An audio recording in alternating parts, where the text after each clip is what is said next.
Et l'animation culturelle, qu'est-ce qu'il y a? Est-ce qu'il y a des événements particuliers à La Rochelle? Ça a été tout le temps un pôle culturel sur le département. Bon, ça fait depuis des années qu'il y a les francopholies qui ont lieu, là, depuis je dirais plus de 30 ans maintenant.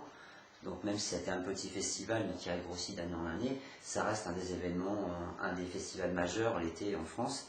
Ça reste un bon festival populaire, puisque bon, on a le droit aux artistes qui sont en vogue en France, mais aussi il y a les nouveautés, enfin voilà, c'est un festival aussi qui s'est élargi aussi, qui était plus à un moment donné réservé aux trentenaires, tu vois, entre guillemets, aux gens actifs.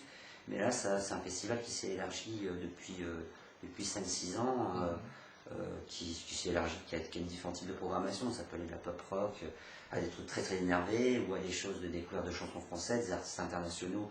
Enfin, voilà, ça reste un truc très très intéressant. Bon, on a un cinéma à la RDC, qui fait du cinéma, qui propose des spectacles vivants, du théâtre de qualité.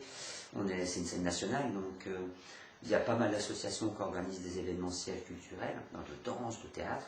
C'est vrai qu'on est une petite ville où le théâtre est très présent parce qu'il y a beaucoup d'associations et il y a eu aussi beaucoup de lieux pour le faire. Donc c'est vrai que le théâtre, même s'il n'y a pas de gros événementiels au niveau du théâtre, il y a beaucoup de compagnies de théâtre qui sont très actives ici. Michel, pour terminer, qu'est-ce que tu dirais sur le plan culturel? Est-ce qu'il y a quelque chose de nouveau à La Rochelle?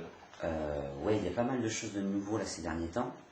Je veux dire, à côté on a parlé de l'aquarium, et c'était avant cet espace-là, c'était ce qu'on appelait l'ancien encan, c'était la halle aux poissons. C'est là où le poisson était déchargé, les chalutiers arrivaient, justement, tu as vu, il y a un très beau bassin, c'était le bassin des chalutiers, et tout cet espace-là a été réhabilité. Donc il y a maintenant des salles d'exposition, des lieux pour faire des conférences, et de plus en plus il y a des festivals du type documentaire.